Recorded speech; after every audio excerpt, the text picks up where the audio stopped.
La carta del apóstol Pablo a los Romanos, capítulo 6. Ahora bien, ¿deberíamos seguir pecando para que Dios nos muestre más y más su gracia maravillosa? Por supuesto que no. Nosotros hemos muerto al pecado. Entonces, ¿cómo es posible que sigamos viviendo en pecado? ¿O acaso olvidaron que cuando fuimos unidos a Cristo Jesús en el bautismo, nos unimos a Él en su muerte? Pues hemos muerto y fuimos sepultados con Cristo mediante el bautismo. Y tal como Cristo fue levantado de los muertos por el poder glorioso del Padre, ahora nosotros también podemos vivir una vida nueva. Dado que fuimos unidos a Él en su muerte, también seremos resucitados como Él. Sabemos que nuestro antiguo ser pecaminoso fue crucificado con Cristo para que el pecado perdiera su poder en nuestra vida. Ya no somos esclavos del pecado, pues cuando morimos con Cristo, fuimos liberados del poder del pecado. Y dado que morimos con Cristo, sabemos que también viviremos con Él. Estamos seguros de eso, porque Cristo fue levantado de los muertos y nunca más volverá a morir. La muerte ya no tiene ningún poder sobre Él. Cuando Él murió, murió una sola vez, a fin de quebrar el poder del pecado. Pero ahora que Él vive para la gloria de Dios. Así también ustedes deberían considerarse muertos al poder del pecado y vivos para Dios por medio de Cristo Jesús. No permitan que el pecado controle la manera en que viven. No caigan ante los deseos pecaminosos. No dejen que ninguna parte de su cuerpo se convierta en un instrumento del mal para servir al pecado.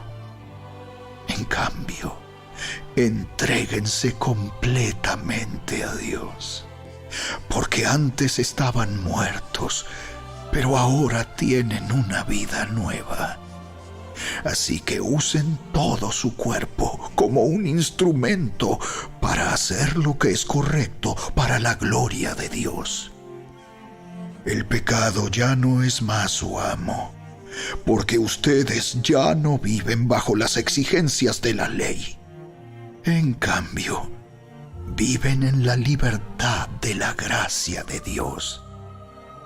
Ahora bien, ¿eso significa que podemos seguir pecando porque la gracia de Dios nos ha liberado de la ley? ¡Claro que no!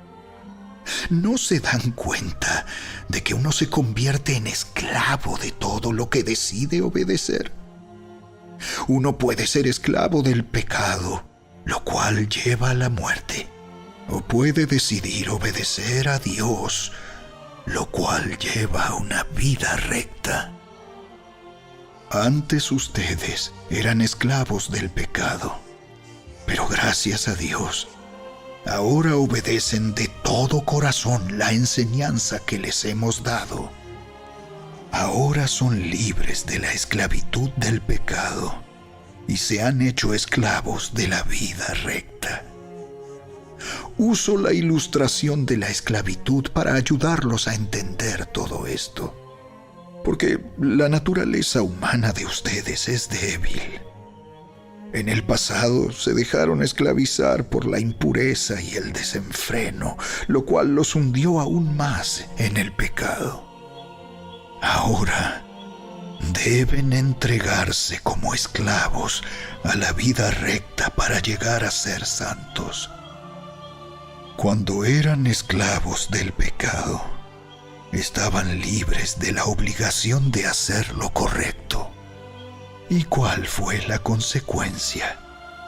Que ahora están avergonzados de las cosas que solían hacer, cosas que terminan en la condenación eterna. Pero ahora quedaron libres del poder del pecado y se han hecho esclavos de Dios.